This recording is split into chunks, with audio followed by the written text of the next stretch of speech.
está en el Ejecutivo, porque creo que ya lo mencioné, con lo cual el presidente ya cumplió más de 2 años en el cargo y no envió un solo candidato. No es que envió pocos, no envió a nadie. Sabemos que envió 2 candidatos jueces de la Corte que no fueron designados, que fueron rechazados por el Senado, y no sé, no hizo más, no envió más.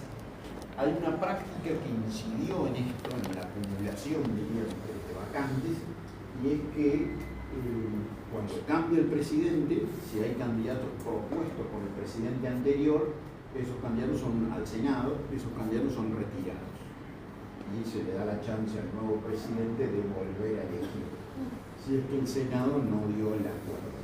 Y eso se produjo, digamos, con gente que había sido propuesta por el presidente Macri, con retirados sus pliegos. El presidente Alberto Fernández propuso, pero no a todos, y también quedaron candidatos propuestos por Fernández que fueron retirados cuando asumió Milei, y entonces todo eso se fue como acumulando, y por eso tiene 200 ternas para elegir el actual presidente, que se supone que, no sé, en algún momento debería cumplir. Pero bueno, esta noticia de hoy, ¿no? La Corte quiere incidir en eso que debería estar tal vez más en discusión, ¿no? Cómo es ese procedimiento del concurso, para que sea más rápido.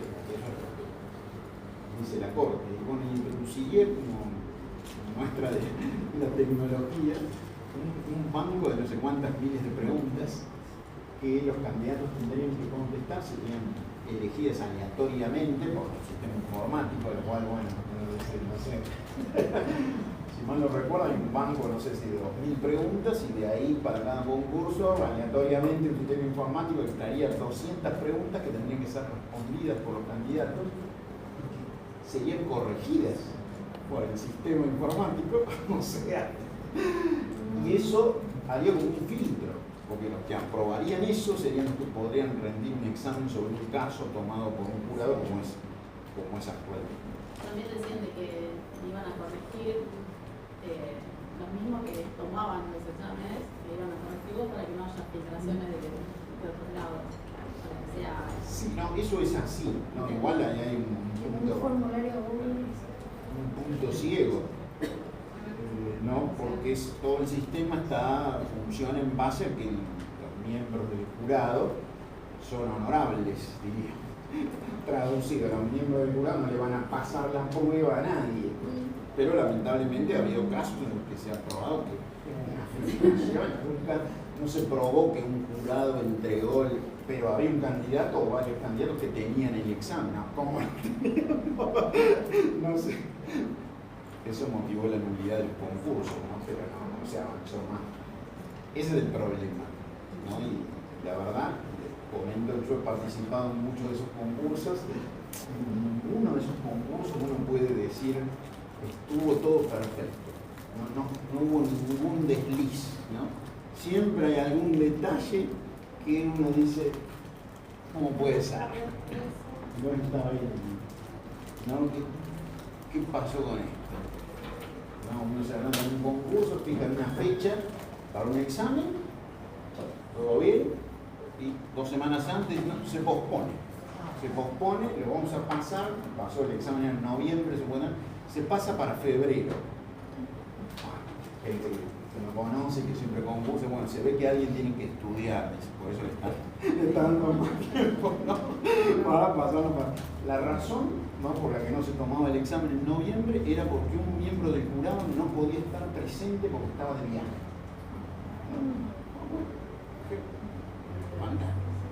Bueno, se pospone, vamos todos en febrero.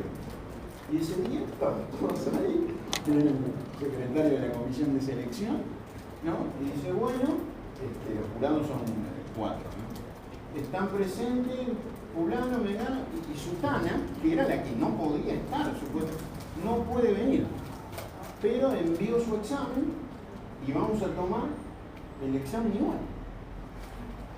Un amigo mío estaba al lado mío, me dice, vos o yo, ¿quién se para y planteamos la nulidad de todo esto? Sí. O nadie dice nada porque todo el mundo estuvo estudiando, tirado todo por la borda, es para que te marque, te dice, bueno, este planteó la realidad de todo, o sea, no avanza más. Pero claro, uno dice, ¿qué hace? Y bueno, y nadie hizo nada. Todos rendimos el examen. Pero vos decís, ¿cómo? No era que no se tomaba, porque y resulta que lo toman en febrero y la tipa no estaba, la jurada. No puede ser. No puede, bueno. Así siempre hay cositas. Entonces uno dice, ¿qué es lo que pasa? A eso se le suma como les decía, que en el punto final está la discrecionalidad, ¿no? Porque bueno, supongamos que el concurso fue perfecto, llegó a la terna, bueno, pero el presidente o la presidenta y no está obligado a elegir a que tiene más puntaje de los miembros de esa terna. Y si el Senado da el acuerdo, es ahí donde el presidente puede, de acuerdo a lo que se conoce de los candidatos, que están bastante escrutados, ¿no? Porque todo su currículum, todo lo que han escrito, si no han escrito, bueno, todo lo que han hecho, si dan clases, no dan clases, se sabe qué cosmovisión jurídico-política tiene. Y entonces ahí donde el presidente puede decir, bueno, no, yo a esta persona no la voy a nombrar porque sé que tiene un pensamiento en contra de la libre empresa. Así que no, quiero a alguien que sea muy liberal, podríamos decir hoy en día. Bueno, y no sé, ahí está el tema ahora que tiene, tal vez por eso lo están hablando tanto, no encontró el presidente, tal vez en esas ternas no hay personas un perfil que sea muy seductor para él, ¿no? Para su visión, ¿no? Porque esa es la oportunidad donde tiene la oportunidad, valga la redundancia, de incidir en eso, ¿no?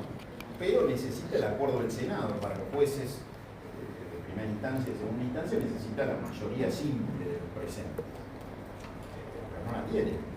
No, no la tiene. ¿Pero no hay plazos? Bueno, no, eso no. Lo que tiene plazos, como decíamos, todos incumplidos, son los concursos. Pero cuando la terna es elevada, como se dice al presidente, el presidente no tiene plazos. Se supone que es un ser razonable que en algún momento del tiempo va a elegir a un candidato desesternado, pero no tiene plazo. Cuando elige el presidente el candidato y lo envía al Senado, ahí sí hay plazos, porque dentro del Senado es la comisión de acuerdos la que primero convoca una audiencia pública donde ese candidato es entrevistado por los senadores que integran esa comisión y debe defenderse de las impugnaciones que pueda haber recibido. Hay un periodo para impugnar el candidato ante la comisión de acuerdos del Senado y bueno, se le da traslado ahí al candidato para que la candidata para que se defienda de esas impugnaciones y tiene que haber un dictamen favorable de esa comisión y después va al recinto y ahí votan todos los senadores, se designa o no se designa. ¿No hay una ley que regula la cantidad de jueces de la Corte Suprema de Justicia de la Nación, que tiene que ser 5? No. ¿Cuál es el tipo de la cantidad? Por ende, todo lo que haga en inferioridad de ese número la Corte Suprema, ¿no sería inconstitucional porque estaría violentando? Pero no cumple con el número. Me parece una muy buena inquietud la suya. Porque no cumple con el número que pide la ley. Bueno, en tanto, ¿qué pasa? La ley procesal, las normas procesales dicen que la Corte se pronuncia por mayoría. O sea, 3 votos sobre 5. Si esos 3 que están ahí votan por unanimidad, es válido. Pero no hay 5, hay 3. Bien, pero si hay 3 votos a favor, es válido. Porque es la mayoría de 5. Es cierto que obviamente no es lo mismo. Los actuales jueces de la Corte se ufanan de que ellos han resuelto más casos siendo 3 que la cantidad de casos que resolvieron cuando eran 5. Sí, pero hace poco un juez de la Corte de Rosenthal, que fue Rossetti, que fue que dijo no damos abasto porque somos 3. Entonces se están autoexpulsando y a la vez se halagan, no entiendo. Bueno, ahí hay un contexto que es problemático desde hace mucho tiempo y es que nuestra Corte tiene muchos expedientes para decidir. Miles, no decenas, como generalmente tienen las Cortes Supremas de otros países. Pero bueno, eso es producto de un montón de factores que todos los vamos a ver en este curso. Profesor, una consulta. Sí. Como recién dice el compañero, cuando al ser 3, solamente los fallos tienen que tener la unanimidad para el fallo, no es 2. Pero en las acordadas, como mencionó recién la acordada, en la acordada ¿sí es válido 2 sobre 3? No leí esta acordada en particular. Tengo un montón de preguntas sobre eso, porque ¿qué pasa? Hay una circunstancia ahí que respecto del tema de esta acordada puede haber incidido, y es que el que no firmó, que es Rosati, por ser el presidente de la Corte, es el presidente del Consejo de la Magistratura también. No sé si están todos de acuerdo y dijeron vos no firmes como estás de presidente del Consejo, o por el contrario, si lo hicieron en contra de Rosati los otros dos, para decir, bueno, movete Rosati, porque no están cambiando el reglamento del concurso y hay que cambiarlo. No lo sé a eso, ¿no? Pero en principio las acordadas también son por mayoría, con lo cual requerirían los 3 votos. Claro, también salvo la que contengan una explicación sobre esto de que como Rosati es el presidente del Consejo también, han querido hacer la propuesta solamente los otros 2. Pero eso, como no la leí todavía la acordada, no lo sé, ¿no? Va a ser interesante ver qué dicen, si dicen algo de eso o no. Últimamente, sobre todo el doctor Lorenzetti, no acordaba mucho con los otros 2, con Rosati y con Rosencrantz. Estoy de acuerdo con Rosencrantz, me parece un poco llamativo. Entonces, recordarán, no, pero Lorenzetti fue el presidente de la Corte entre 2006 y 2018. Y en 2018 lo reemplazó Rosencrantz en una movida que hubo ahí dentro de la Corte que, bueno, fue sorprendido, el cambio de la mayoría para que él perdiera la presidencia de la Corte. Y de ahí en más Lorenzetti quedó bastante, podríamos decir, disidente, por no decir enojado con sus colegas, y empezó a primar disidencia por todos lados, particularmente enfrentando a Rosencrantz y después a Rosati. Siguiendo el presidente de la Corte y actual presidente de la Corte, que ha renovado su mandato con el apoyo de Rosencrantz, que es Rosati. Hay algo ahí que no estoy mencionando, pero es que el presidente de nuestra Corte lo designan los mismos miembros de la Corte, votando ellos, y tienen un periodo de 3 años de mandato. En otros sistemas, en Estados Unidos, por ejemplo, el presidente de la Corte lo propone el presidente del Ejecutivo, ¿no? Cuando lo propone, es decir, muere el presidente, y además es vitalicio, ¿no? Cuando muere el presidente de la Corte, entonces el presidente del Ejecutivo estadounidense sabe que la persona que puede nombrar en la Corte tiene que ser el futuro presidente o presidenta de la Corte, y es propuesto así al Senado, y el Senado da el acuerdo en esos términos, y esa persona, si es designada, lo dicen en inglés, Chief Justice, es el presidente de la Corte de por vida, o mientras esté en la Corte, generalmente de por vida, ¿no? Mueren en el cargo. Nosotros no tenemos, lo tuvimos en el pasado, pero hace largo tiempo que el presidente de la Corte es electo por los mismos jueces de la Corte, votan entre ellos, bueno, tal la duda, digamos, ética de si corresponde votarse a uno mismo o no. Rosencrantz, cuando ganó la presidencia, se votó a él mismo, Rosati también. Eso Lorenzetti no lo aceptaba, porque era la única forma de que él perdiese la presidencia.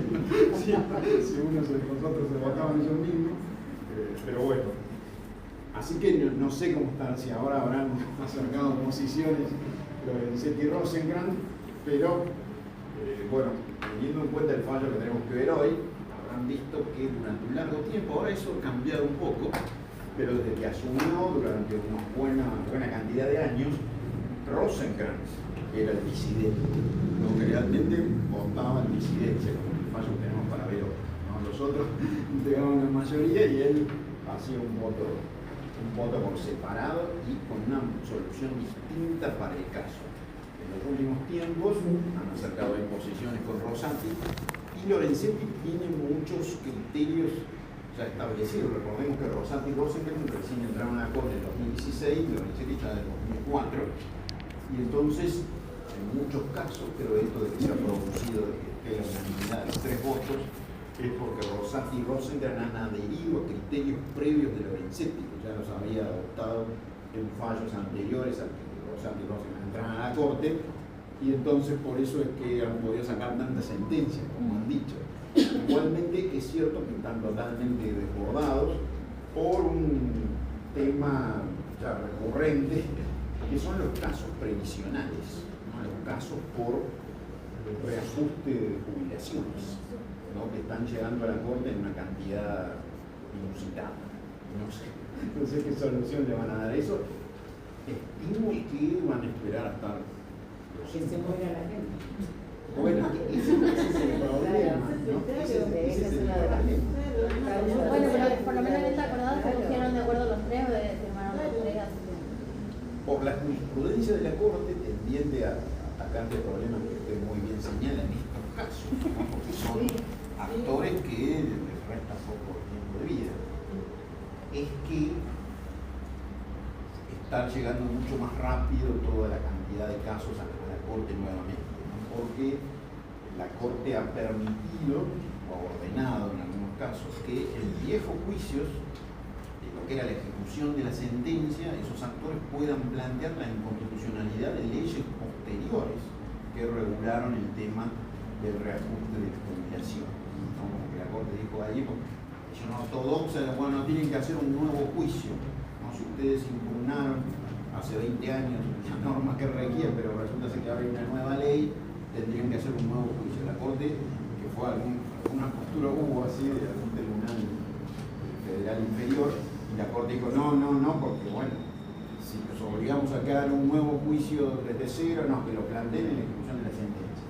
Y entonces, esos viejos casos que ya habían pasado por la Corte, han vuelto a renacer y ahora están volviendo a la Corte, porque las leyes que se fueron dictando, tanto en el gobierno de Macri como en el gobierno de Alberto Fernández, fueron declaradas inconstitucionales por los tribunales inferiores por entender que establecen reajustes insuficientes. Ustedes se imaginarán, esto tiene un impacto presupuestario inmenso y no sé qué pasa en la Corte. Uno diría que va a confirmar esa sentencia, diciendo que es insuficiente el ajuste obligatorio y ordenando que se paguen ajustes muy importantes, miles de casos, que nosotros acá tenemos que decir que sería lo justo. Que sería lo justo. Pero el tema es, bueno, ¿puede el Estado pagar eso? ¿Qué tiene que hacer la Corte Suprema ahí como última instancia? Bueno, ahí aparece, ¿no?, el rol institucional de la Corte y el conflicto, ¿no?, entre el valor justicia, que sería esto, ¿no?, que correspondería a esos ancianos, ¿no?, que cobren lo que es justo, y el valor orden o seguridad que el Estado tiene que tener para decir, bueno, no pueden los jueces enchufar una deuda tan grande, porque no la vamos a poder pagar. No podemos. Bueno, hay un montón de preguntas ahí, como ustedes se imaginarán, que, bueno, tienen que ser decididas por las autoridades electas por nosotros, por votantes, ¿no? Quizá lo más racional sería que el problema lo ataque el Congreso, que dicte una ley que establezca un mecanismo que sea justo, o bueno, razonable, pero no que sea la Corte la que tenga que decidir, ¿no? Porque uno diría, bueno, lo más probable ahí es una lectura muy, qué calificativo usar, muy desilusionada, muy pesimista, diría, no, van a rechazar, van a revocar lo que dijeron esta mayoría, porque no pueden permitir o no indicarle al presupuesto de una deuda que no se va a poder pagar. Pero bueno, ahí uno diría, bueno, los representantes tendrían que preocuparse y tratar de solucionar eso mediante una ley. Y que esa ley se ajusta, bueno, o razonable, como decimos los juristas, no algo intermedio, que quizás no sea todo lo justo que debería ser, porque sería demasiado caro, pero que tampoco no se le reconozca ningún derecho al ajuste o algo insignificante. Siempre dentro de este riesgo, como mencionaron ustedes, que esos actores muy probablemente están falleciendo. Aunque bueno, la expectativa de vida ha crecido, pero igualmente muchas veces son personas ya muy ancianas que además están litigando hace 20 años, no es que tienen un juicio de 2 años, 3 años, hace 20 años que están litigando. No sé Si si fallece la verdad, correctora, ¿no la puede suceder a otra persona? ¿No la sucede a otra persona para seguir litigando? Porque Bueno, si es no. en ese caso, Ahí hay un corte, queda un crédito que se sucede, pero hasta el momento que la persona vive. No se sigue después liquidando más a ver jubilatorio. Pero bueno, igualmente, a nivel federal, en la ciudad de Buenos Aires existe todo un fuero que se llama Federal de la Seguridad Social que atiende estos juicios. En el interior del país son los juzgados federales no penales los que tienen estos juicios, que son muchos siempre. Porque bueno, es un conflicto de problema histórico de la justicia de nuestra jubilación, tenemos que decir, y de, bueno, que eso es asumido por el Estado Nacional y eso compromete un porcentaje muy grande de su presupuesto.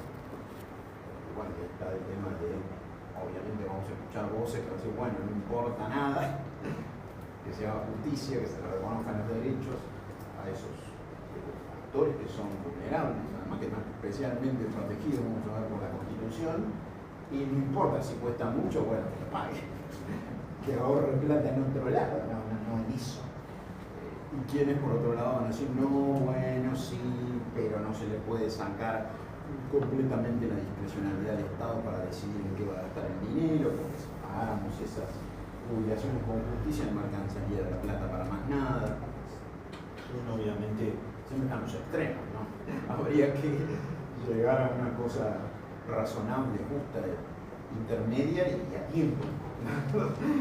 Todo eso con este contexto de que a la Corte le faltan 2 miembros, que el actual presidente parece no estar muy dispuesto a cubrir esas 2 vacantes hasta que sea reelecto. No sé si comentamos esa noticia, que hay que ver también si están así, no hay que permitir esas cosas que bueno, no se verifican, pero aparentemente habría tomado la decisión de ver si es reelecto para recién ahí tratar de cubrir las 2 vacantes que hay en la Corte. Porque, según sus cálculos, si es reelecto, ganaría entre 12 y 15 senadores, más los 21 que ya tiene, y entonces se acercaría mucho a los 2 tercios para imponer sus candidatos. Esto, como ustedes imaginarán, para el funcionamiento del sistema institucional no es lo mejor, no es lo correcto, digamos. Tiene que negociar ahora, bueno, con la integración que tiene el Senado, que ya cambió, porque recordemos que los candidatos que él propuso que fueron rechazados fueron con otro Senado. Ahora el partido del presidente tiene muchos más senadores que cuando perdieron sus candidatos. Debería negociar ahora, debería tratar de cubrir los vacantes ahora. Y bueno, y negociar, ¿no? La Constitución, como dicen muchos profesores de constitucional, sobre todo el doctor Gargarella, nos obliga a debatir y a ponernos de acuerdo. No podemos imponer, no sin debatir, no. Bueno, para eso está el Congreso, están nuestros representantes. Ese es el órgano en el que estamos todos proporcionalmente representados y que tiene un procedimiento ahí fijado en la Constitución para debatir y acordar, bueno, y alcanzar ciertos consensos mínimos. Y bueno, hay que llegar a eso. Habrá que sacrificar posiciones, no sé, acercar posiciones, pero no podemos seguir con esto, ¿no? No cubrir todos los 200 cargos de jueces o no cubrir los miembros de las jueces de la Corte. Transitoriamente, pero que lo mencionamos, cuando no están de acuerdo, que era la preocupación de ya usted en el fondo, supongamos que no hay unanimidad, la ley, que es la Ley Orgánica de la Justicia Nacional, que es un decreto ley muy antiguo, el decreto 1285 del 58, dice que la Corte tiene que integrarse con jueces. Los conjueces son una lista de abogados que el presidente propone y que el Senado tiene que aprobar con la misma mayoría exigida por la Constitución para designar jueces de la Corte, que integran el tribunal en el caso ese donde no hay acuerdo, en este caso entre los 3 abogados.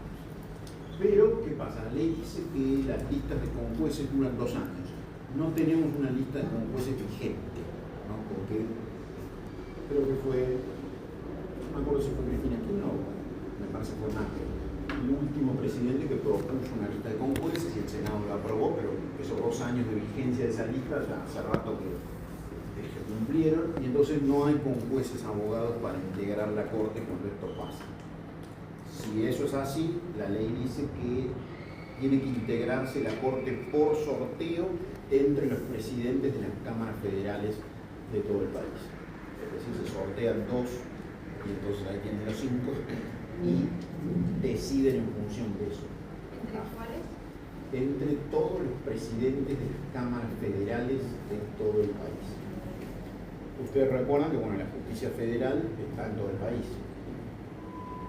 No en todas las capitales provinciales, pero en muchas de ellas hay cámaras federales. Entre los jueces de esas cámaras votan y se eligen quién es el presidente, bueno, quién es la presidenta o el presidente de la Cámara Federal, son los que entran en ese sorteo. La Corte dictó una acordada a fines de 2024, antes de que se vaya el juez Maqueda, Lorenzetti votó en disidencia, diciendo, porque ya se la veían venir, que iban a quedar 3, porque Maqueda se jubilaba ahí el día de su cumpleaños, que era el 27 de diciembre del 2024, y dispusieron que, una cosa para discutir, como ustedes se imaginarán, que cuando los casos son análogos, si ya hubo un sorteo de conjueces, presidentes de cámaras federales, esos sorteados se tienen que mantener para los casos análogos. Porque si no, se corre el riesgo de que si se sortean otros camaristas federales, la sentencia sea distinta y los casos sean similares. Pero bueno, determinar si el caso es análogo o no puede ser más trabajoso de lo que uno piensa, ¿no? Pero en un asunto que vamos a ver en el segundo cuatrimestre, que es muy importante, eso ya empezó a tener efecto, ¿sí? Porque es un caso en el cual la mayoría, un fallo también ahí esa última semana de 2024 fue muy activa en la Corte, un caso fallado en esa última semana con una mayoría integrada por Rosati, Rosengart y Maqueda, Lorenzetti, la minoría es Rosengart. Maqueda se iba, entonces iba a quedar eso 2-1, cuando en la Corte dictó esa acordada diciendo si los casos son análogos, los sorteados van a ser los mismos. Y ya se produjo un fallo a mediados del año pasado donde los camaristas federales sorteados estuvieron de acuerdo con esa mayoría de la Corte, ¿no? Lo dejaron a Rosengart en minoría, y se consolidó un cambio muy importante, aunque es muy resistido, de intervención, tendríamos que decir, del Tribunal Superior de Justicia de la Ciudad de Buenos Aires como tribunal que revisa las sentencias de la Cámara Nacional de lo Civil, la Cámara Nacional de lo Comercial, la Cámara Nacional de Trabajo y la Cámara Nacional de lo Criminal, ¿no? Esos jueces que aún existen en el territorio de la Ciudad de Buenos Aires y que son nacionales. Y eso no fue por una modificación legal, sino por un fallo de la Corte, ¿no? Y con esa mayoría que dejó de ser mayoría con la jubilación de Maqueda y que ahora se consolidó con esa acordada discutible, ¿no? De que los sorteados tienen que ser los mismos para los casos análogos, porque los sorteados, si mal no recuerdo, el presidente de la Cámara Federal de Bahía Blanca y la presidenta de la Cámara Federal de Resistencia estuvieron de acuerdo con el criterio mayoritario, ¿no? Profe, ¿y esos sorteados tenían un plazo en el que se podían quedar o ya eran determinados antes? Esos son sorteados mientras duran sus mandatos como presidentes de las cámaras federales.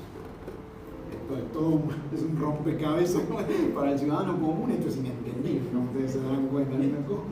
¿Quién va a ser el juez de mi causa si no hay mayoría, ¿no? Más allá de que muchas veces, y esto es interesante también de saberlo, no sé, pero lo sepan, quizás lo saben, ¿no? Pero el cliente, ¿qué piensa el cliente? En el caso llega a la Corte, ¿no? Piensa, bueno, che, yo quiero que Rosati, que Lorenzetti lean mi expediente. Bueno, Rosati y Lorenzetti tienen un ejército de asesores que son los que trabajan los expedientes, ¿no? Ellos, bueno, obviamente son los que deciden, pero es raro que ellos escriban, ¿no? Que ellos lean el caso. Hay una enorme ahí delegación desde hace décadas, ¿no? Una confianza en sus asesores, uno piensa, ¿no? Como justiciable, como le dicen los tribunales a quienes hacemos juicios, que el gran jurista, ¿no? Fue elegido, la persona Rosenkrantz, Lorenzetti, para hacer eso.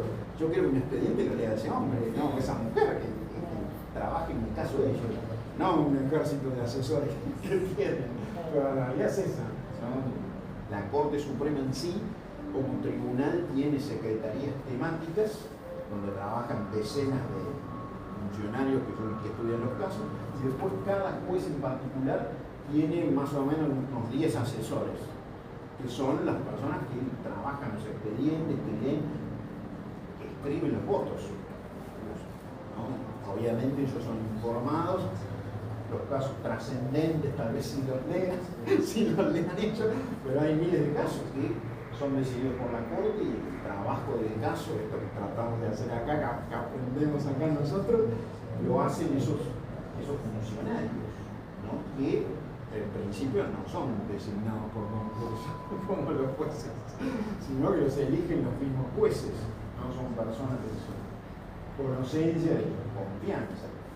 En las secretarías temáticas de la Corte hay gente que puede ir a hacer carrera, ¿no? Pero para entrar en una de esas secretarías temáticas, en algún momento esa persona fue cercana o conocida de algún juez de la Corte, si no es muy difícil que uno pueda ingresar ahí, ¿no? Y esa enorme delegación sigue existiendo, sobre todo cuando la Corte, como decíamos, tiene que resolver miles y miles de casos.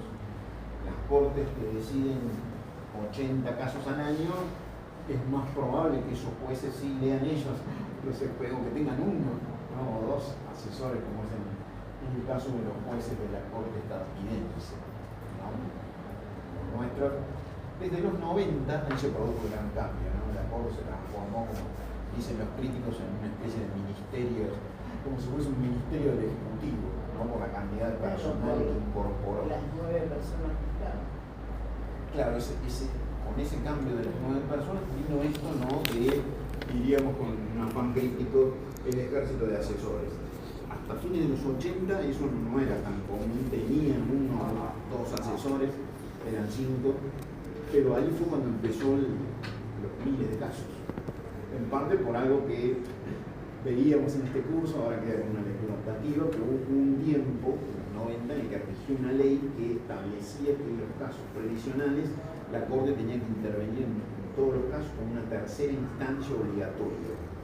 Y entonces, durante muchos años, la Corte tuvo que dictar miles y miles de fallos. Ese recurso ordinario, obligatorio, para que la Corte fuese una tercera instancia, fue declarado inconstitucional por la Corte en un fallo que está en el libro de nuestra cátedra, que se llama Titskovich, en el año 2005 recién. Pero durante todos los 90, ese fue el panorama, y eso hizo que esa Corte, esa de los 9, que usted, sea la Corte que mayor cantidad de sentencias de toda la historia de los máximos tribunales, porque fue la que más expedientes resolvió. Después de Titskovich disminuyó la cantidad de casos que llegaba a la Corte en materia previsional, ahora están llegando de nuevo, pero están llegando por recurso extraordinario ahora, no por ordinario dispuesto por el Congreso con una tercera instancia obligatoria y con el fin lamentable de dilatar esos juicios, sabedores de los actores son personas de edad, tendríamos que decir, ¿no? Porque eso fue lo que sucedió, y la Corte lo dice en Titskovich, no en ese fallo, que declara la inconstitucionalidad por eso, y porque también reducía la cantidad de expedientes que decide la Corte, ¿no? Nuestra Corte viene tratando de limitar la cantidad de expedientes que llegan hasta ella, ¿no? Pero tiene un problema con una creación propia de nuestra Corte, que también vamos a ver en el segundo cuatrimestre, que se llama el recurso extraordinario por arbitrariedad de sentencia. El recurso extraordinario, hablando un poco de la clase que viene, vamos a ver que está diseñado para garantizar la supremacía de la Constitución. Y las cuestiones federales que están ahí en el viejo artículo 14 de la ley 48 se refieren a supuestos en los cuales hay conflictos normativos, o hay un problema de interpretación de un artículo de la Constitución, o hay un tratado, o una ley, o un reglamento dictado por el presidente de la Nación que chocan contra la Constitución, o hay una norma local, que puede ser una Constitución o una ley provincial, que viola el reparto de competencias que la Constitución Nacional hace entre el Estado Nacional y las provincias. Esas son las cuestiones federales puras. Si uno piensa en eso, digo, bueno, no todos los casos entonces llegan a la Corte Suprema. En realidad, bastante pocos. La enorme mayoría de los casos debería quedar decidida dentro de las justicias provinciales y a lo sumo por las Cortes Supremas provinciales. Pero el recurso extraordinario por arbitrariedad, que es una creación de la jurisprudencia de la Corte, permite que uno llegue a la Corte Nacional argumentando que la sentencia que se ha dictado es la que viola la Constitución. ¿Por qué? Porque tiene un defecto de fundamentación. Esto tiene como consecuencia, ¿no?, que si uno puede argumentar eso, cualquier caso que está resuelto por cualquier tribunal del país puede llegar hasta la Corte Nacional, ¿no?, con ese argumento. Si uno piensa en un caso de familia decidido por un tribunal de familia dentro de una justicia provincial, nunca va a entrar en las cuestiones federales del artículo 14 de la ley 48. Puede ser, muy excepcionalmente. En cambio, si nosotros pensamos, pero está la cuestión federal por arbitrariedad de sentencia, entonces eso hace que cualquier caso pueda llegar. Y mientras eso exista, va a haber abogados que quieran intentar eso y clientes que quieran solventar eso, y entonces siempre hay chances de que se le presenten muchos casos a nuestra Corte. La mayoría argumentan esto, ¿no?, que la sentencia del tribunal anterior fue arbitraria.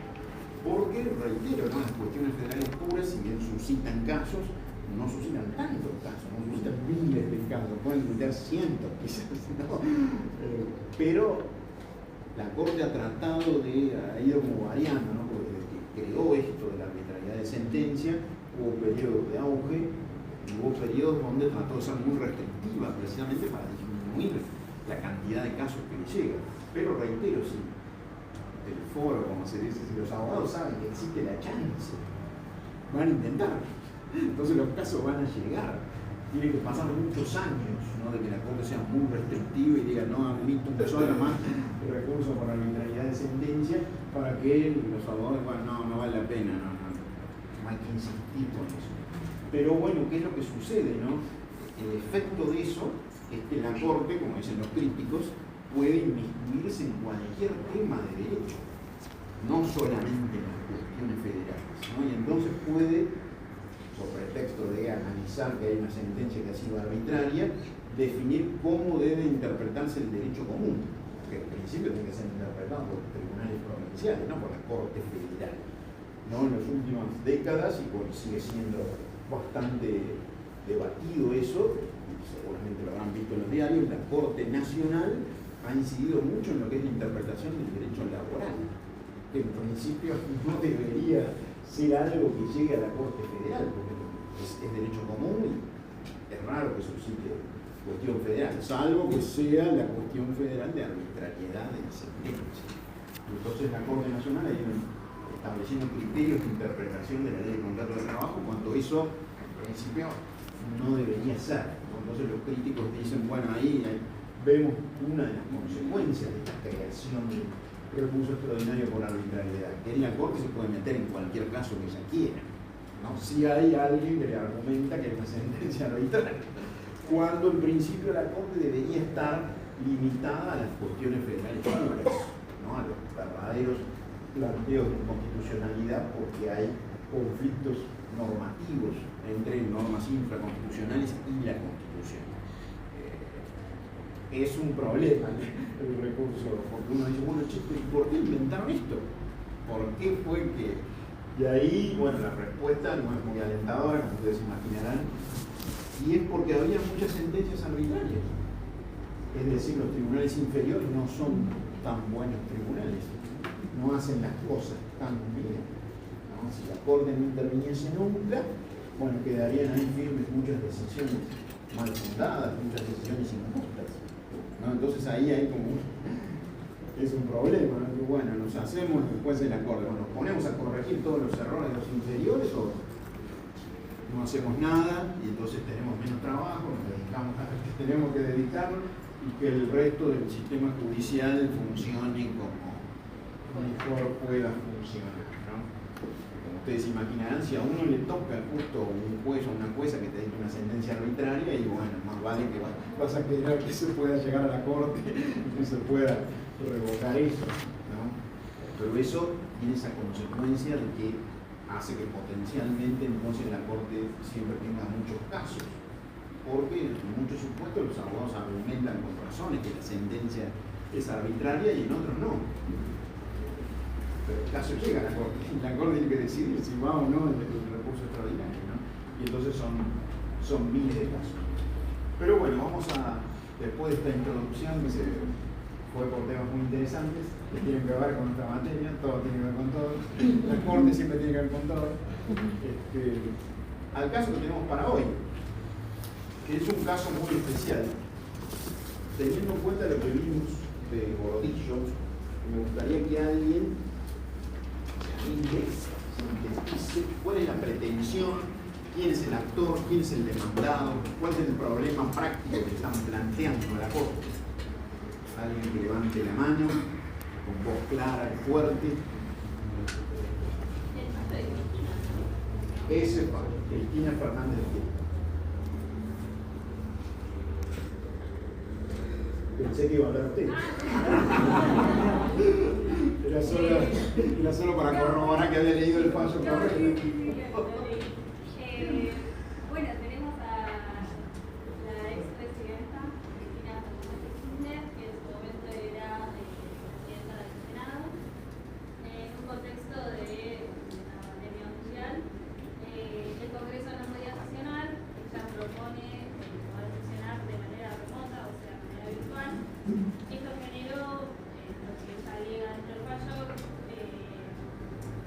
de alguna manera obligar a sesionar de alguna manera remota, porque los medios decían, bueno, van a querer votar impuestos hacia los panelistas. Entonces ella lo que hace es iniciar una acción declarativa de certeza contra el Estado Nacional a los fines de que se expida en este contexto de emergencia y poder sesionar remotamente tenía como validez legal. ¿Ustedes saben qué es una acción declarativa de certeza? Sí, es un proceso judicial preventivo que está destinado a la incertidumbre de la existencia. Como que no tiene... ¿Cuál es el objeto Que de no una requiere un demanda de daño, acción sino- declarativa de certeza? Ahora sí. Adelante. Entonces, Perdón, o sea, no requiere de un daño o una amenaza, sino que es meramente Consultivo. declarativa la sentencia que tiene. Despejar las dudas existentes en la cuestión de, por ejemplo, en este caso ella habla de una ¿cómo es? De una acción declarativa de certeza para despejar las dudas que había si existía alguna ley que prohibía sesionar de manera virtual, cosa que no existía en ese momento. En realidad el fallo trataba más sobre intervenir y ver la autolimitación de los poderes en sí mismo también. porque, ¿cuál era la pregunta que hacía la vicepresidenta? Si se podía sesionar virtualmente, y en ninguna ley está que no se puede sesionar Creo que lo que también dijo la Corte es que no, por así decirlo, no acata opiniones consultivas, y el fallo lo que trata de sintetizar en sí también es reforzar lo que es la división de poderes, y dado que es una potestad del poder legislativo y que tiene su propio reglamento, no hay nada que le impedía poder sesionar, y que esa era una decisión que podían tomarla directamente el poder legislativo. Bien, ahí ya apareció casi todo lo que faltó. Vamos a volver para reconstruir cómo se fundamenta esto. Primero, bueno, la vicepresidenta inicia este juicio. ¿Dónde lo inicia? ¿En este tribunal lo inicia? ¿Primera instancia inicia este juicio? Corte Suprema. Lo inicia directamente ante la Corte. Como bien resumía la compañera recién, dice que demanda al Estado Nacional. Entonces, bueno, la vicepresidenta es un órgano del Estado Nacional. Se demanda a sí misma. Acá hay algo ahí que parece no no ser, al menos uno diría, bueno, qué raro. No, se demanda al Estado Nacional. El proceso que utiliza es una acción declarativa de certeza porque quiere que se despeje la incertidumbre, diríamos, sobre si en ese contexto que ya fue explicado, el Senado podría o no sesionar de manera no presencial, tendríamos que decir. Porque, ¿qué decía el reglamento del Senado? Que ella lo menciona ahí en su demanda. ¿Cómo tiene que sesionar el Senado? Presencialmente. Prevé una excepción. La leyeron, ahí está transcripta, ¿no? La norma. Dice, salvo que haya una emergencia. ¿Qué dice? No. Salvo el caso de gravedad. Muy bien, dígalo más fuerte, por favor. Salvo el caso de gravedad. Salvo el caso de gravedad institucional. O sea, como que la pregunta era, bueno, tengo este reglamento, no puedo reunirme. ¿Por qué no se podía reunir el Senado? Esa es otra buena pregunta.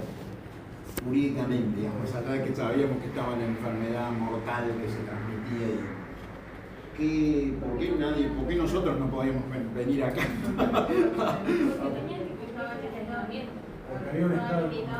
Muy bien, pero ¿y el aislamiento dónde había sido establecido? Cada funcionario tenía que volver a su Me pregunto yo más al plano normativo. ¿Quién había decidido que teníamos que cumplir una reglamento? El decreto del Poder Ejecutivo. ¿El Poder Ejecutivo mediante qué? Un decreto de necesidad de urgencia, ¿no? O sea, eso si bien no aparece tan resaltado en el caso, ahí estaba la razón, ¿no? Bueno, hay una situación inédita. Nos podemos saber que tal vez en ese primer momento, en ese marzo de 2020, ese primer DNU que puso el aislamiento es realmente difícil de decir que fue inconstitucional, ¿no? Después los que ya prolongaron el aislamiento por mucho tiempo se fueron volviendo inconstitucionales. Pero ese primer DNU, pero bueno, el Ejecutivo había tomado una medida que, podríamos decir, ponía en duda o lisa y llanamente impedía al legislativo funcionar. Entonces la vicepresidenta dice, che, ante este lío, ¿qué voy a hacer? Le voy a preguntar a la Corte. Que la Corte me saque la duda, ¿no? Porque, bueno, como bien se dijo por ahí, ¿qué es lo que pensé? Tengo miedo de que sesionemos virtualmente, sancionemos leyes y después impugnen esas leyes diciendo que la sesión fue ilegítima porque no fue presencial y la Corte Suprema me declara inconstitucionalidad de la ley. Entonces voy a cortar camino y le voy a preguntar directamente a la Corte si podemos sesionar virtualmente. Pero bueno, ¿esto qué problemas tiene con respecto a lo que estuvimos viendo en la clase pasada? ¿No? Porque nosotros sabemos que los tribunales solo pueden intervenir si hay un caso, si hay una controversia, ¿no? Si hay partes enfrentadas, ¿no? Y acá hay una contraparte. No existía un caso judicial en este caso. Era más una duda que... Una duda que, como bien dijo algunos de ustedes recién, es lo que siempre la jurisprudencia de la Corte ha dicho, es una consulta.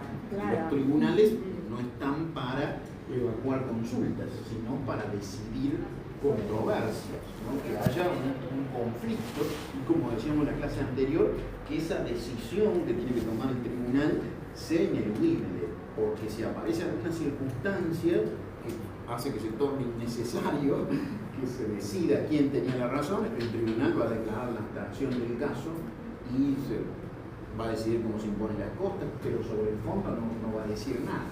No va a decir, no, y ¿sabes qué? Aunque esto ya no tiene sentido decidirlo, la actora tenía la razón. Sí. Si bien en el 66 de la Constitución Nacional limita la autonomía del Senado, o sea, para poder dictar, cuando se le plazca y las modalidades que le plazca, no ese DNU presidencial no afectaba un derecho del Senado para poder presentarse, y ahí sí podría dar un aval a la Corte a poder resolver. Buena pregunta, ¿no? Pero la demanda estaba planteada así. Imagínense, es interesante, es interesante porque uno diría, imagínense que la vicepresidenta le iba a iniciar una demanda en contra del presidente. Claro. Parecía Podría ser. poco probable. Bueno, no tuvieron una relación muy, por eso. muy complementaria, pero hasta ese punto no sé si iba a llegar. ¿No? Decir, bueno, no, le meto un juicio. Pero alegaba en el petitorio, ¿no es cierto?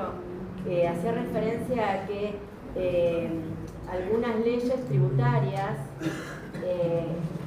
de no estar funcionando el Senado iban a ser necesariamente decretadas por DNU cuando sabemos que los decretos no incluyen la potestad tributaria.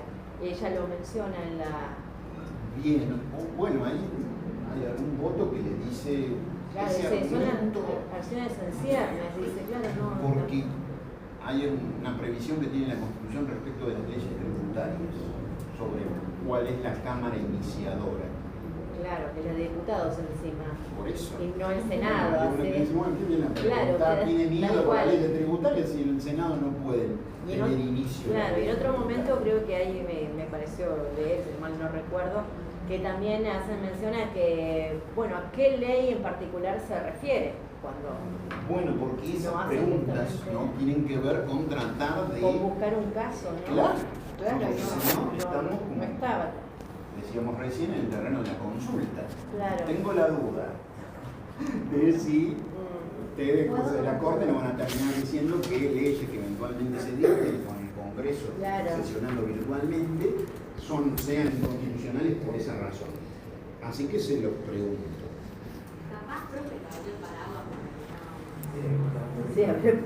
Este caso es muy interesante porque tiene muchas aristas, ¿no? Porque uno quizás lo lee por primera vez y dice, che, ¿cómo se equivocó la vicepresidenta? No sabía.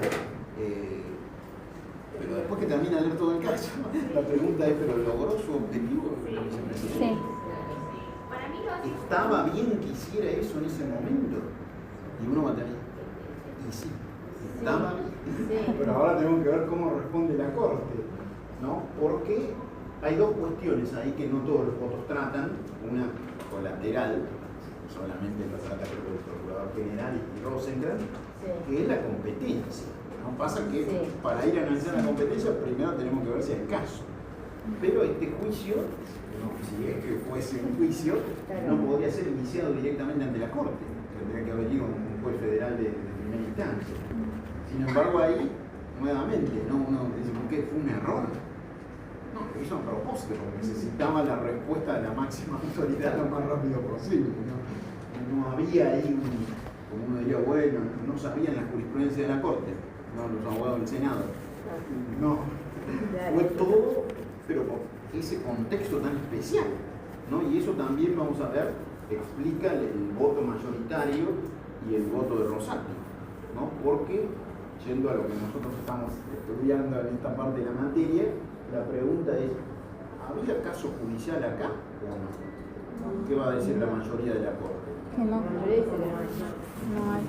Y Rosati también va a decir, no hay caso judicial porque no hay controversia, no hay contraparte, no hay un interés específico, es decir, eso es más claro. Rosati no me trae la vicepresidenta algo que la esté afectando a ella o al Senado de manera directa. No, tienen una duda, ¿no? Y bueno, los tribunales no están para evacuar consultas, ¿no? Nunca ha sido así. Bueno, habrán visto ahí que les gusta a los jueces de la Corte recordar, no toda la instancia, lo hemos dicho desde hace siglos, esto es veterada, jurisprudencia, sí, no. Pero la mayoría, ¿qué hace? ¿No? Le dice que no hay caso judicial, pero le responde la pregunta. Sí, porque como alguno de ustedes ya bien dijo, ¿qué va a decir la mayoría de la Corte? No hay caso judicial, pero acá el Senado tiene atribuciones constitucionales para solucionar este problema por sí solo, y nosotros los tribunales no podemos interferir en lo que hagan. Con lo cual están dando la seguridad, ¿no? Como decir, haga lo que le parezca que no nos vamos a meter. Pero incluso, si lo leen con detenimiento, van más allá, porque además de decir, bueno, no, haga lo que le parezca, no, pero que haga algo porque el contexto es tan terrible que no puede funcionar el legislativo, ¿no? Y por eso nosotros también estamos diciendo de más, ¿no? Porque no podemos ser indiferentes. El que es indiferente es Rosencrantz, ¿no? Porque Rosencrantz va a decir, no hay caso, no digo más nada. Claro. Y me quedo acá, y me planto, y esa es mi postura, que como ustedes se imaginarán, tiene voces que la defienden, ¿no? El que estaba seguro de lo que tenía que hacer el Poder Judicial en ese contexto, el único era Rosencrantz.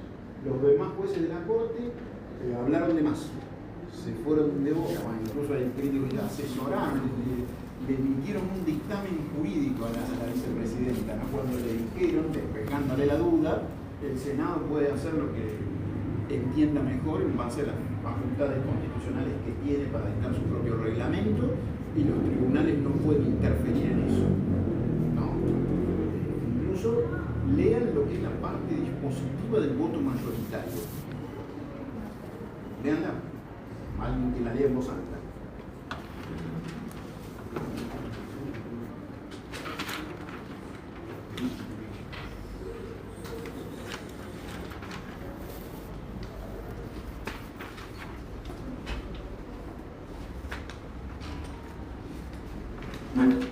Volviendo a Gordillo, ¿no? ¿Qué decidió, ¿no? La parte dispositiva del voto mayoritario.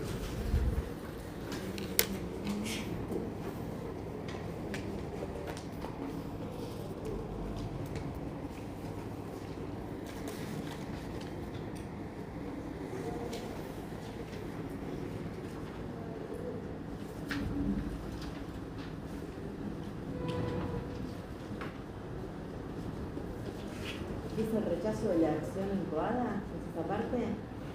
La Pero, parte dispositiva, pero previamente, claro, dice... la parte dispositiva. Por ello, ¿qué decía? Que la Nación tiene todas las atribuciones constitucionales para interpretar su propio reglamento el Senado de la Nación tiene todas las atribuciones constitucionales para interpretar su propio reglamento en cuanto a la manera virtual o remota de sesionar sin recurrir a la Corte Suprema de Justicia de la Nación, por lo cual se rechaza la acción incoada. De alguna manera le está respondiendo y está diciendo a su vez, ¿no? El voto mayoritario, ¿no? Del Código Constitucional del 18, por ello, y habiendo dictaminado el señor Procurador General de la Nación interino, se resuelve. Ahí el 18 es el de... Claro, pero yo estoy leyendo lo que sigue, la parte dispositiva. Se resuelve que el Senado de la Nación tiene todas las atribuciones constitucionales para interpretar su propio reglamento en cuanto a la manera virtual o remota de sesionar sin recurrir a la Corte Suprema de Justicia de la Nación, por lo cual se rechaza la acción incoada. Perdón, sí, sí, era eso. No le quise discutir, profesor. No, siempre tiene la razón. Ahora me di cuenta.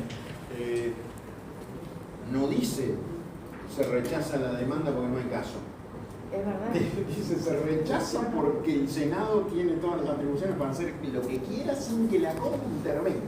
O sea, le responde claramente la pregunta a la vicepresidenta. Rosati tiene otra parte dispositiva, es levemente distinta, porque Rosati va a decir, che, no hay caso. Pero igual, él dice, en este contexto, yo tengo que colaborar como juez de la Corte, ¿no? Y voy a hacer unas consideraciones colaborativas, dice. Y entonces en la parte dispositiva, Rosati dice, declarar que la presentación formulada no corresponde a la competencia de esta Corte. También dice que no es una causa originaria. Por inexistencia de caso. Punto 2. Hacer saber al Honorable Senado de la Nación, por medio de su presidenta, que ha ejercido su representación en esta demanda, las consideraciones colaborativas sobrantes en el ítem 3. En esa parte del voto de Rosati es donde aparece la argumentación esta de que el Senado tiene atribuciones suficientes para resolver el problema y que tiene que hacer algo, ¿no? Que tiene que funcionar, le dice Rosati, no se queda en decir, bueno, ustedes pueden resolver esto solo y nada más. No, y además tienen que moverse, ¿no? Porque el contexto es gravísimo y no puede ser que las máximas autoridades estatales, y menos el poder legislativo, no hagan nada, ¿no? Y en cambio Rosencrantz, su parte dispositiva es, se rechaza porque no hay caso y nada más. No hace ninguna otra consideración, ¿no?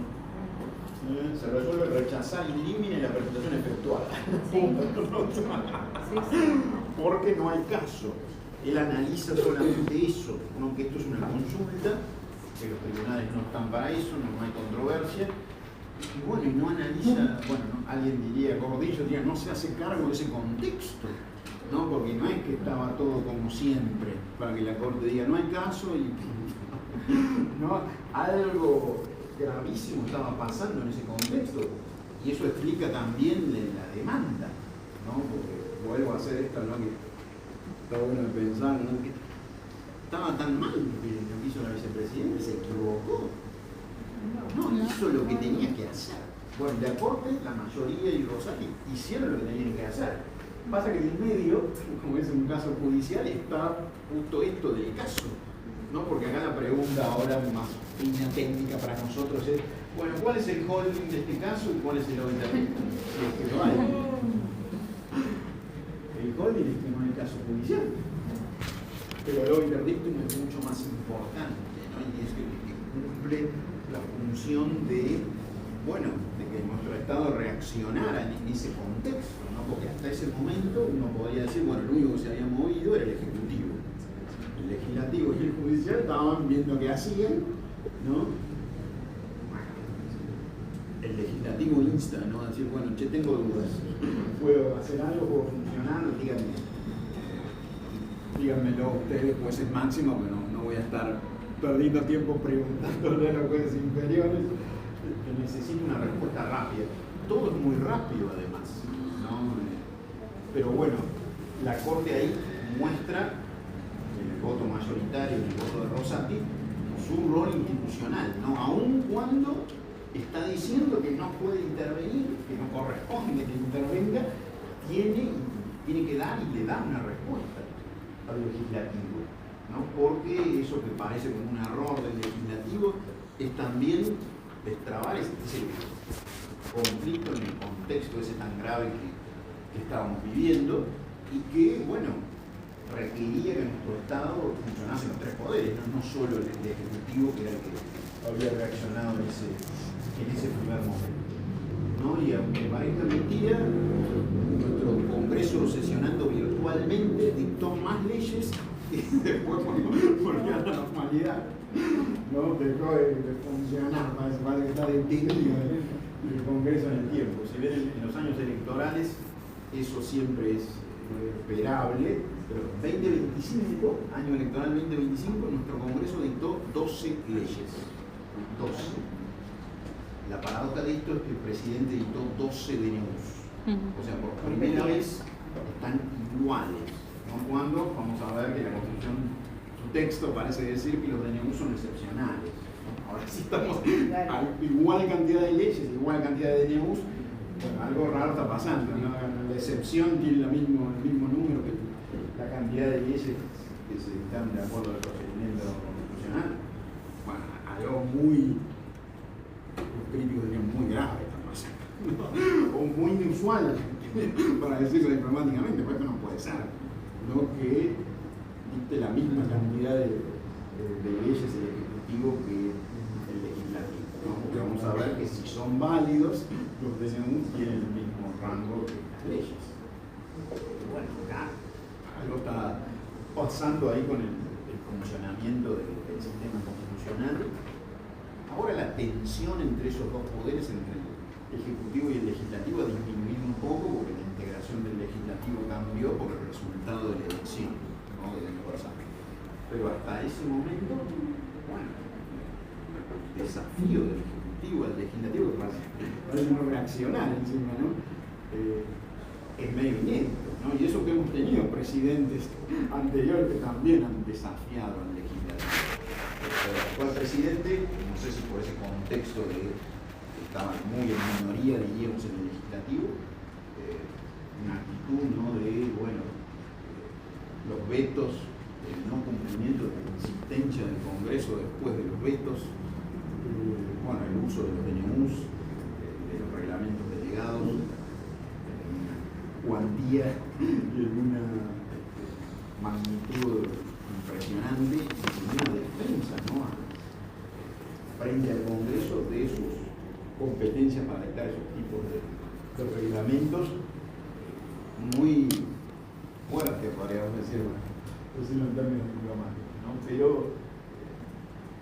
el Congreso empieza a reaccionar después de mucho tiempo, ¿no?, en lo que es el control de los DNUs y los reglamentos delegados, y por primera vez rechaza alguno de estos tipos de reglamentos, cosa que no había acontecido nunca con los anteriores gobiernos, pese a que la ley que lo permite rige de 2006, ¿no?, que es la ley 26.122.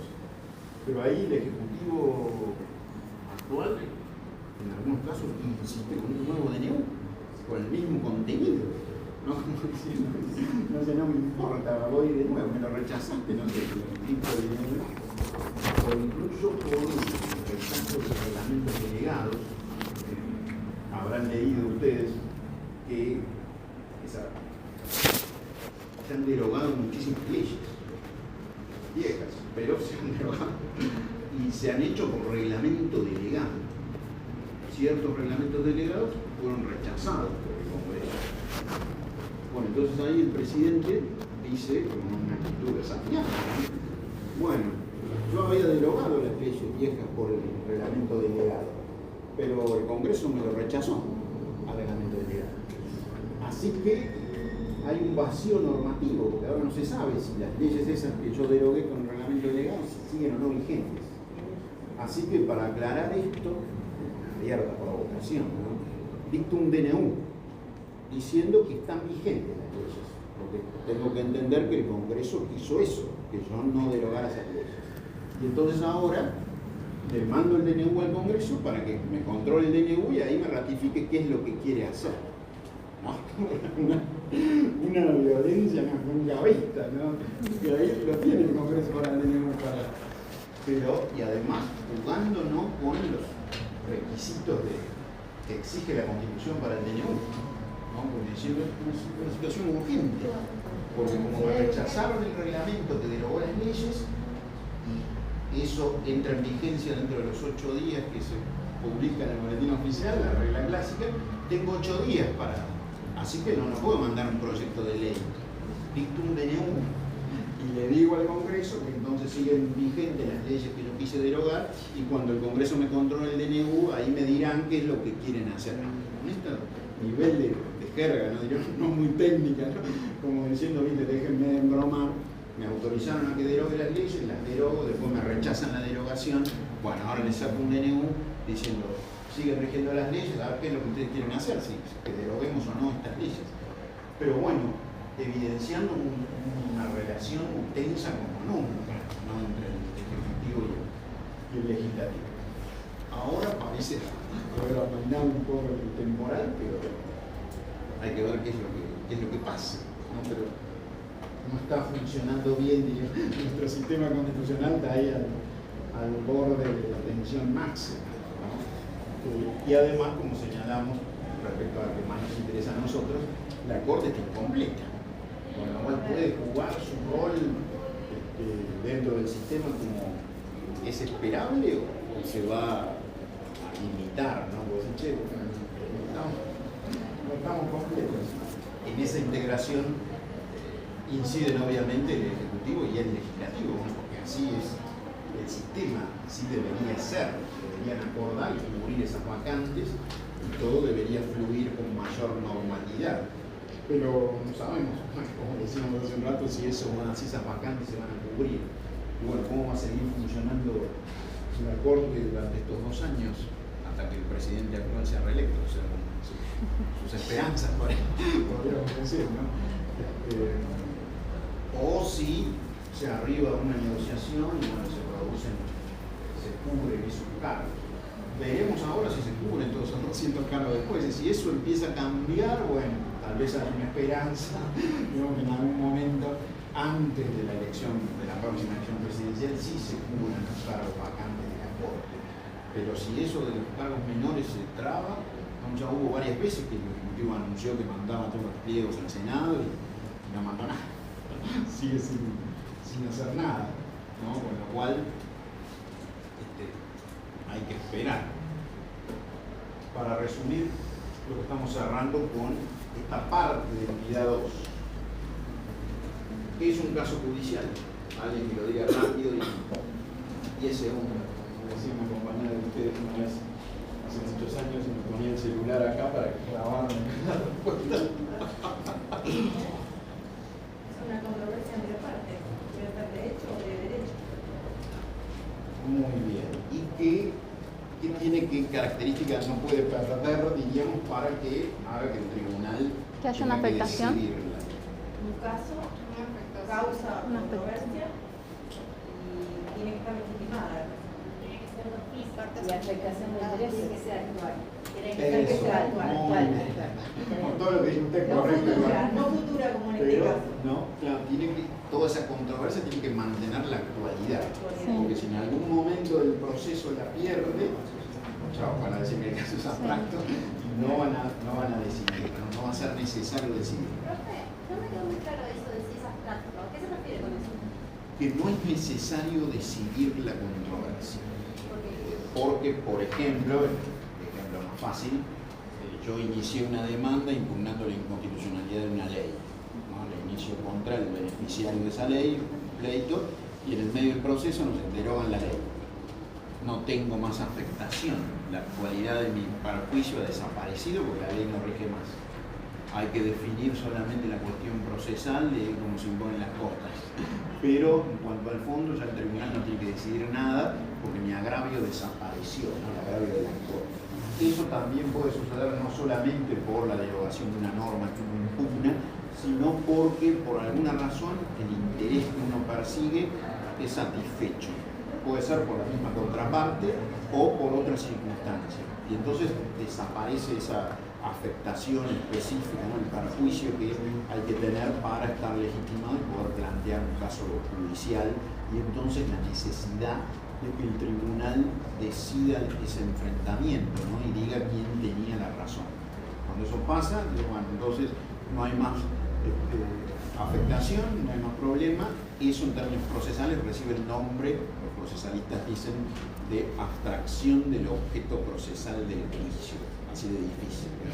Pero en el caso abstracto no es necesario decidir. Pero eso pasa cuando desaparece la actualidad del caso judicial, que es uno de los requisitos. Con respecto al tiempo, lo dijimos, pero lo reiteramos, también puede suceder algo inverso, es decir, que nuestra demanda sea prematura, que nuestro agravio esté muy lejano en el tiempo, como para que nos puedan decir que es hipotético o conjetural.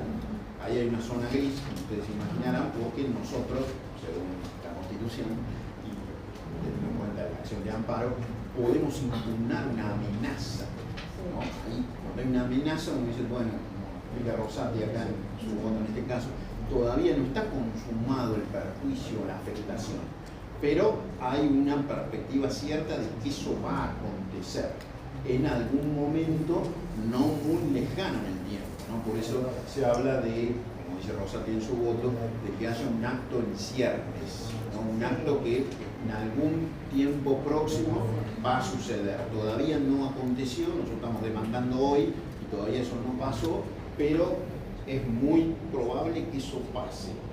O sea, se dicta una ley, se dicta un reglamento que se aplica a nuestra actividad, no sé, comercial, industrial, y nos exige ciertos requisitos que el Estado va a tener que verificar si nosotros cumplimos o no. Y nosotros pensamos que es ilegítimo eso. ¿Qué pasa? La ley y el reglamento están publicados en el boletín oficial, ya rigen, pero todavía no vino la autoridad administrativa a aplicárnoslo, ¿no? Y a exigirnos que cumplamos ese requisito. Ahí todavía el daño no se consumó, pero en algún momento eso sí o sí va a suceder porque la autoridad administrativa está obligada a verificar si todos los que hacen esa actividad cumplen o no, supongamos, esos nuevos requisitos, ¿no? Entonces ahí vamos a poder accionar. Pero si nuestro agravio es muy lejano en el tiempo, nos van a decir que no hay caso judicial porque nuestra pretensión es prematura, ¿no? Supongamos que yo les daba un casito, debería dárselos en el foro. una ley hipotética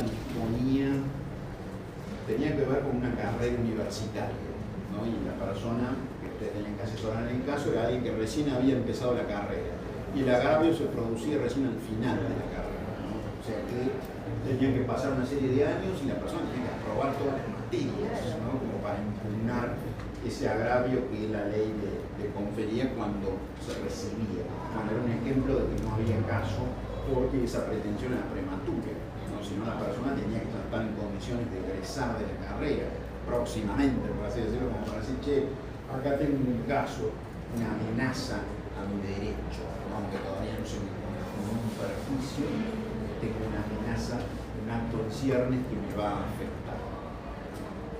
Eso es una zona gris, no es que es tan definido, ¿no?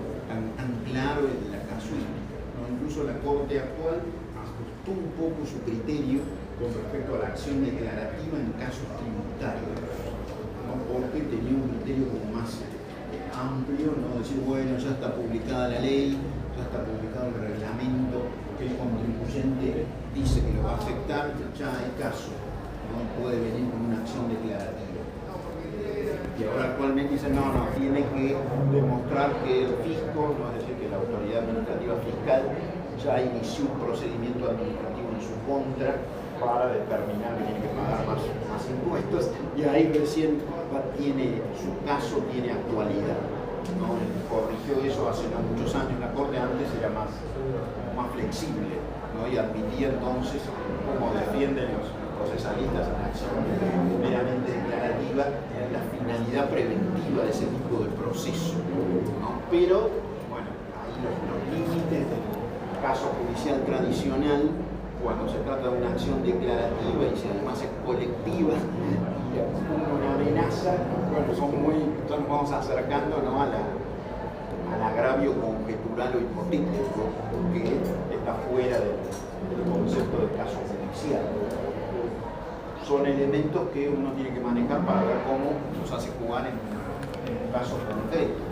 Si estamos en condiciones, si nos toca asesorar a alguien, hacer una consulta sobre si puede demandar ahora o si tiene que esperar todavía a que se aplique la ley del Estado, si es así, o que haya un comportamiento del sujeto demandado que insinúe que se va a producir la afectación, ¿no? Que es lo que siempre funda que haya caso, ¿no? Que haya la controversia, que haya la necesidad de que sea eso dirimido por el tribunal y que diga, bueno, quién tiene la razón y quién no.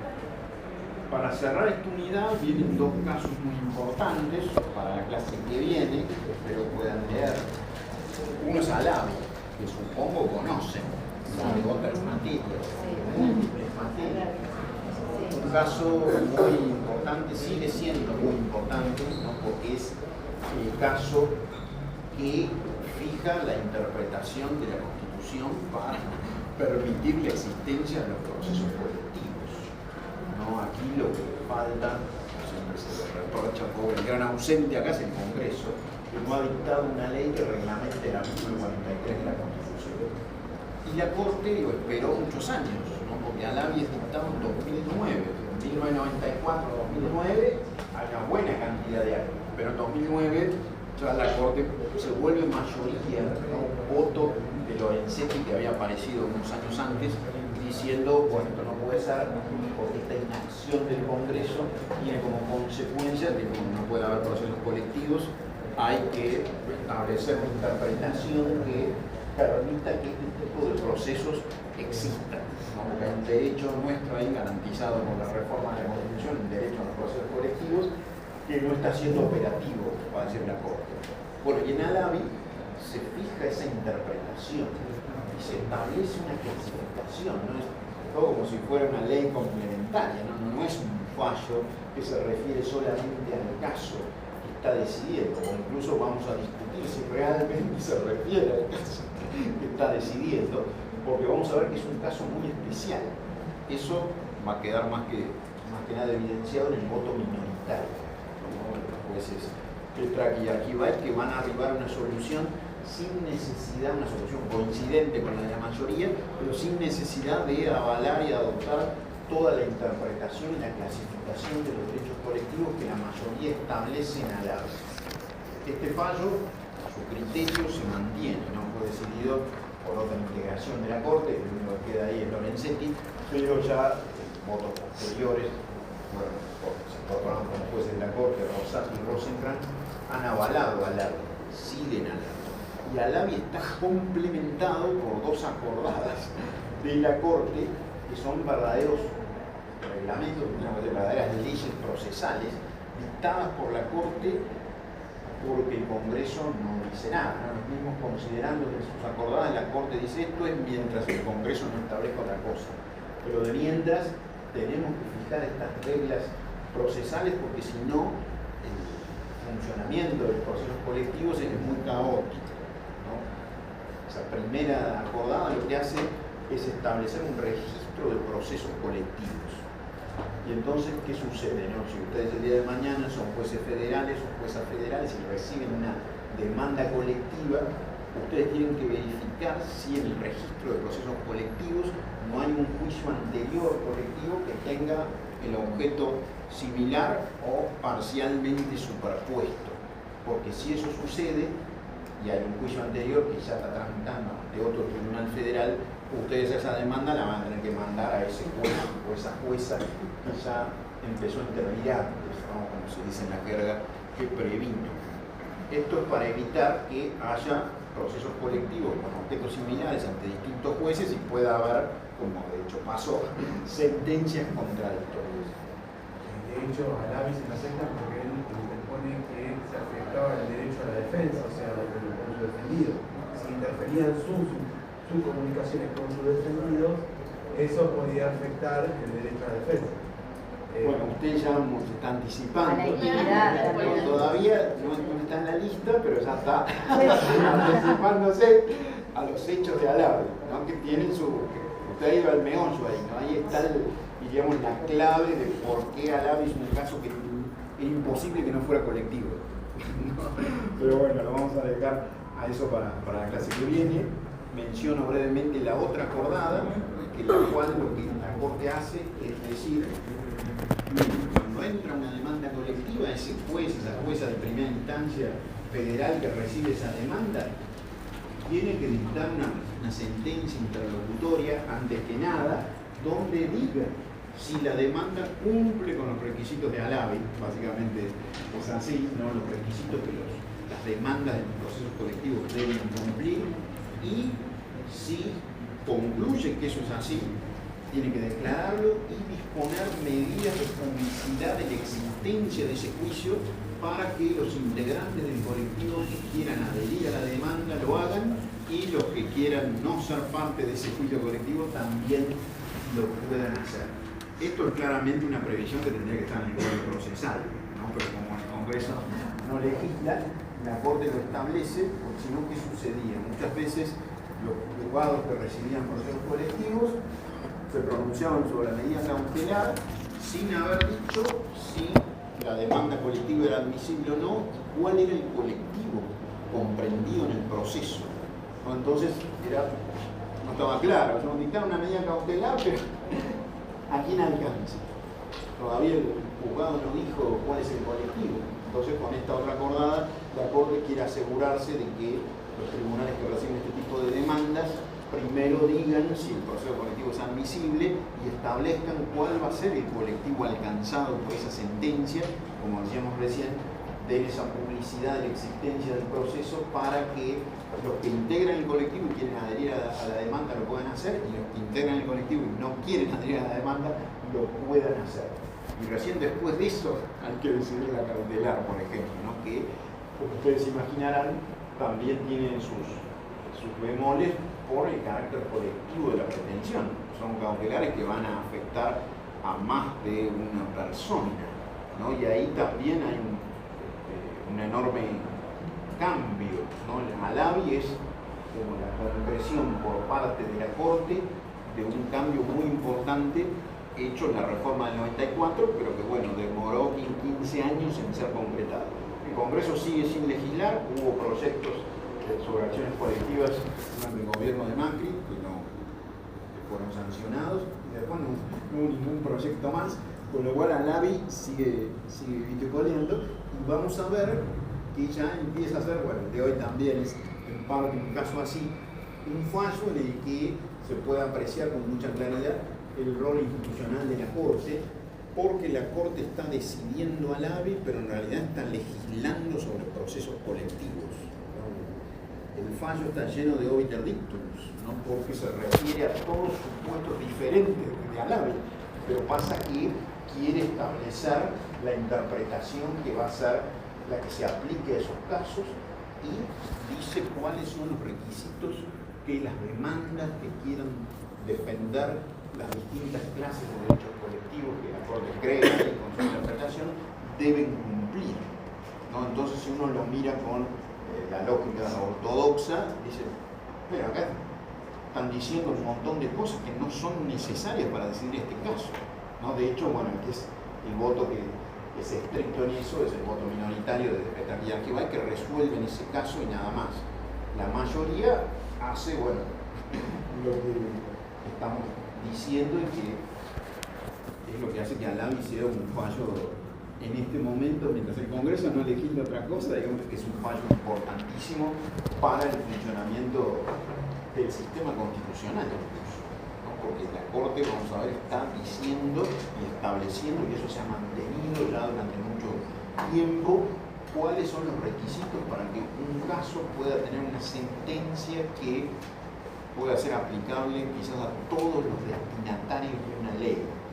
Y si la sentencia acoge una pretensión de inconstitucionalidad de esa ley, es como que en un solo caso se fulmina la ley, ¿no? Que es lo que, según uno lo piensa y lee sobre el tema, explica la demora en la aceptación del cambio, ¿no? Porque el cambio se produjo en el 94.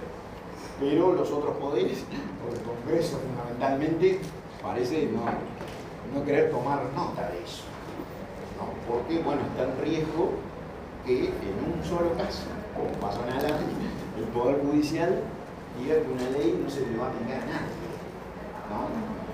El paradigma anterior a la reforma de la Constitución, eso pasaba caso a caso. Si todos los que éramos destinatarios de la ley hacíamos nuestro propio juicio y en cada uno de esos procesos obteníamos una sentencia favorable que además podía ser dictada por muchos tribunales de primera instancia distintos. Acá, por lo que comenté de la segunda acordada, de la primera acordada, si entra una demanda colectiva contra una ley, bueno, el juez que le cayó la primera demanda colectiva, ese tribunal le van a caer todos. Eso también explica por qué el propio Poder Judicial tampoco fue tan permeable al cambio, ¿no? Porque, se imaginarán, pónganse en los zapatos de esa jueza, de ese juez, que de golpe, che, yo tengo este planteo y no lo tengo para una persona que me hizo. Tengo que decidir si la ley es inconstitucional o no para todos los destinatarios. Es como que tengo todos los focos apuntándome, ¿no? Y todo el Congreso y el Ejecutivo mirándome, y no es lo más cómodo, ¿no? Por eso es que tampoco es que el propio Poder Judicial lo admitió tan tempranamente. La Corte fue la que en 2009 puso, tendríamos que decir, las cosas más en orden, pero con una decisión que, bueno, ha encontrado doctrina que la critica, ¿no? Porque, bueno, sí, está tomando una decisión general, una decisión que excede completamente el caso, ¿no? Incluso, vamos a ver que hay comentaristas que dicen, teniendo en cuenta el voto minoritario, lo hicieron en un caso en el que no era necesario hacer todo eso. Tal vez lo hicieron por eso. Eso también da para la especulación, ¿no? Pero lo importante es que esos criterios, que esto está todo en el libro de la cátedra, entre el fallo y el comentario, se mantienen, ¿no? Y mientras el Congreso no diga otra cosa, es lo que rige en este tema tan importante, ¿no? De la legitimación, ¿no?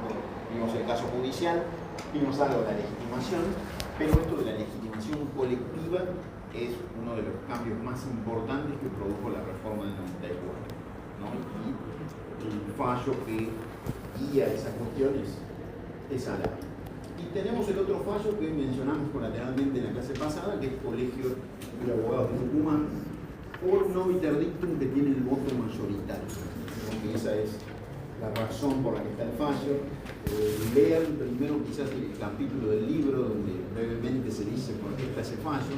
El fallo en sí es complejo de leer porque es todo un conflicto de derecho provincial, ¿no? Es una reforma de la Constitución rumana y hay mucha cuestión de derecho público local, ¿no? Entonces vamos a ver que la Corte, si le llega el caso, va a terminar diciendo que la mayoría de los temas planteados son de exclusiva órbita de la justicia provincial, ¿no? Que ella ahí no tiene mucho para decir, ¿no? Y con respecto a este tema de la legitimación colectiva, eran las leyes locales las que legitimaban al Colegio de Abogados de la provincia para plantear este proceso.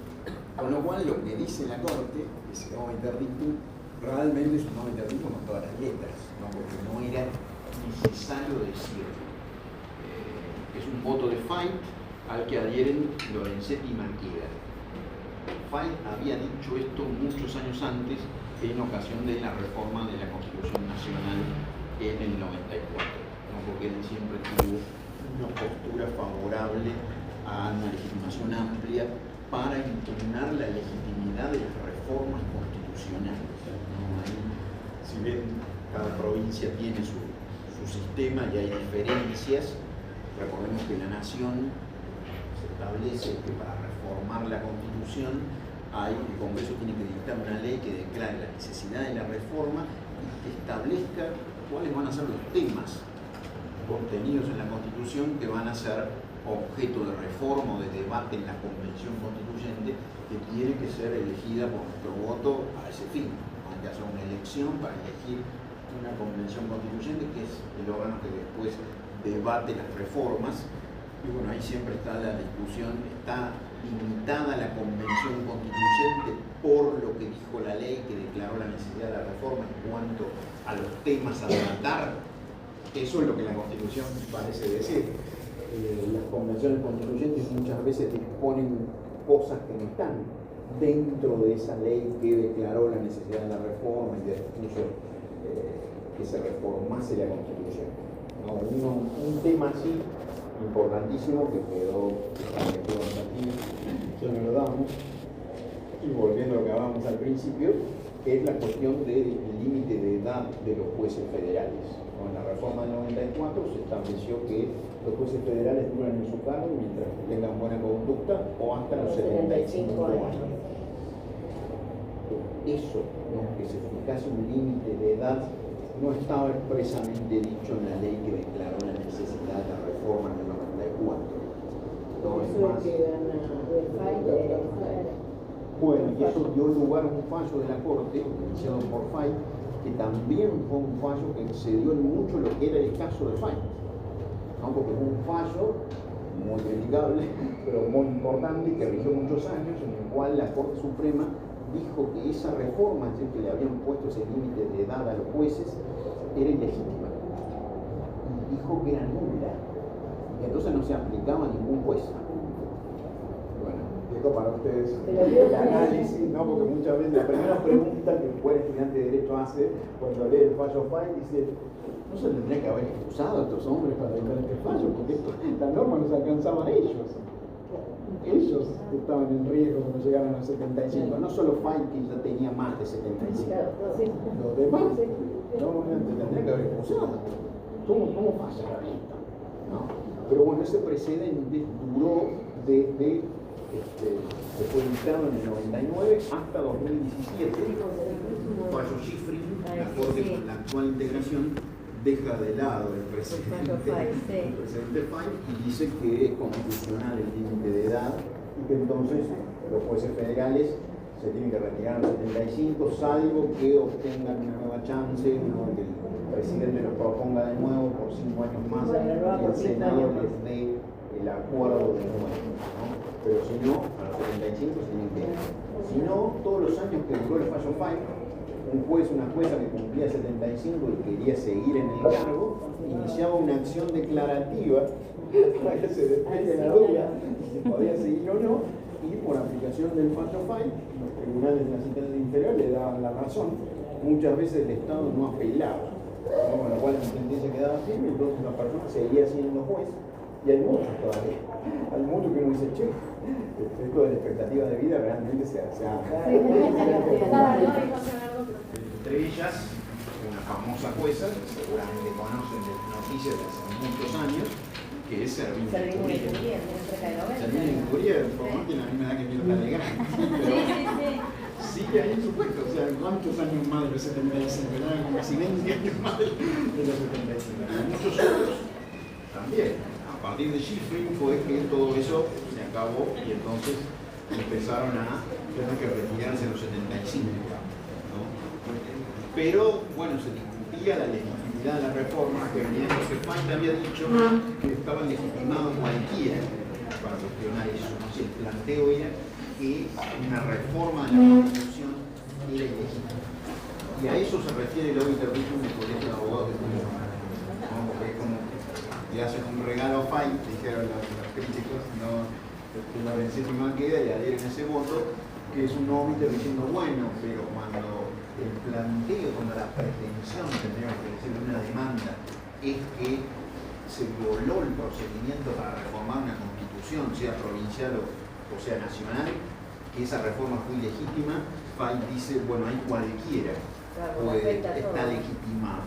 ¿Por qué? Porque está en duda la fuente de todo el ordenamiento, ¿no? Porque si se cometió una ilegitimidad para reformar la norma de la máxima jerarquía, bueno, no podemos permitir eso, tiene que haber legitimación para que un tribunal diga si eso es así o no. En el caso es un obiter, porque reitero, la ley tucumana lo legitimaba el Colegio de Abogados de Tucumán para hacer ese proceso colectivo, ¿no? Con lo cual no era necesario decir eso. Pero quisieron decirlo, y como vimos en la clase pasada, eso fue lo que intentó Rizzo argumentar con poca suerte en el caso que vimos en la clase anterior. ¿Alguna duda? ¿Alguna pregunta? ¿Comentario? Bueno, seguimos con el cronograma para la clase que viene, entonces, la clase virtual, Alavi, y bueno, Colegio de Abogados también ya lo hemos visto, repasando un poquito. Me interesa que bueno, vean Alavi, vean la clasificación. Yo voy a abrir un casito en el foro, seguramente mañana, sobre la problemática esta del caso judicial, para que trabajemos, por supuesto, ahí si hay caso o no hay caso, y debatan en el foro, pero que sigan participando. Una pregunta, ¿no? Ustedes muchas veces, no todos, no, supongo que son pocos, pero suelen olvidar que yo estoy en el grupo de WhatsApp. Hay algunas preguntas, ¿no? De algunos de ustedes que por ahí le preguntan a sus compañeros, no me preguntan a mí, ¿no? Pero que denotan, me preocupan a veces, ¿no? ¿Cuál es el fallo que hay que leer? Bueno, está bien, lo hacen en confianza con los compañeros, tienen todo un cronograma publicado, está en el campo. Deberían saber, no deberían dudar de cuál es el fallo que hay que leer. Pero no, más allá de eso, dicho así en broma, lo que sí me preocuparía es que haya alguien que no tenga acceso al campo, porque la verdad que está todo en campo. O sea, y de ahí no hay muchas soluciones, ¿no? En el sentido de que el acceso a todo el material está ahí. Si alguien no tiene computadora, no tiene internet, sí, igual, profe, nosotros mayormente lo bajamos del campus y lo pasamos a WhatsApp porque muchos compañeros tampoco pueden, digamos, compartir los PDF y demás cuestiones, entonces yo, que soy la administradora del grupo, mayormente lo bajo todo el campo y lo paso todo a WhatsApp en PDF, los fallos y demás. Bueno. Ahora el tema del foro sería otra cosa. Claro, bueno, porque voy con lo del